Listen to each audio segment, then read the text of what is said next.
અરબી સમુદ્રમાં આંતરરાષ્ટ્રીય દરિયાઈ જળ સીમામાં ભારતીય કોસ્ટગાર્ડ દ્વારા સતર્ક કામગીરી હાથ ધરવામાં આવી હતી. આ કામગીરી દરમિયાન પાકિસ્તાનની એક ફિશિંગ બોટને પકડી પાડવામાં આવી છે, જેમાં કુલ 9 ખલાસીઓ હાજર હોવાનું જાણવા મળ્યું છે. આ ઘટનાથી દરિયાઈ સુરક્ષા વ્યવસ્થાની અસરકારકતા ફરી એકવાર સાબિત થઈ છે. ભારતીય કોસ્ટગાર્ડની ટીમે આ બોટને શંકાસ્પદ ગતિવિધિઓના આધારે અટકાવી હતી. તપાસ દરમિયાન જાણવા મળ્યું કે બોટ પાકિસ્તાનની હોવાનું સ્પષ્ટ થયું હતું. બોટનું નામ અલ-મદીના હોવાનું બહાર આવ્યું છે, જેમાં 9 પાકિસ્તાની માછીમારો ખલાસી તરીકે સવાર હતા.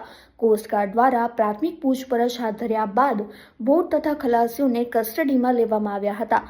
બોટને પોરબંદર લાવવાની કાર્યવાહી ચાલી રહી છે. સુરક્ષા એજન્સીઓ દ્વારા તમામ પાસાઓની ગંભીરતાપૂર્વક તપાસ કરવામાં આવી રહી છે. પોરબંદર પહોંચ્યા બાદ માછીમારોની સુરક્ષા એજન્સી અને અન્ય સંબંધિત વિભાગો દ્વારા ખલાસીઓની સઘન પૂછપરછ કરવામાં આવશે. બોટ આંતરરાષ્ટ્રીય જળસીમામાં કેવી રીતે પ્રવેશી, તેનો ઉદ્દેશ્ય શું હતો, તેમજ કોઈ ગેરકાયદેસર પ્રવૃત્તિ સાથે સંકળાયેલી હતી કે નહીં, તે મુદ્દે તપાસ કેન્દ્રિત કરવામાં આવી છે. પોરબંદર લાવવામાં આવ્યા બાદ આ મામલે ગુનો દાખલ થશે. કાનૂની પ્રક્રિયા પૂર્ણ થયા બાદ આગળની કાર્યવાહી નક્કી કરવામાં આવશે.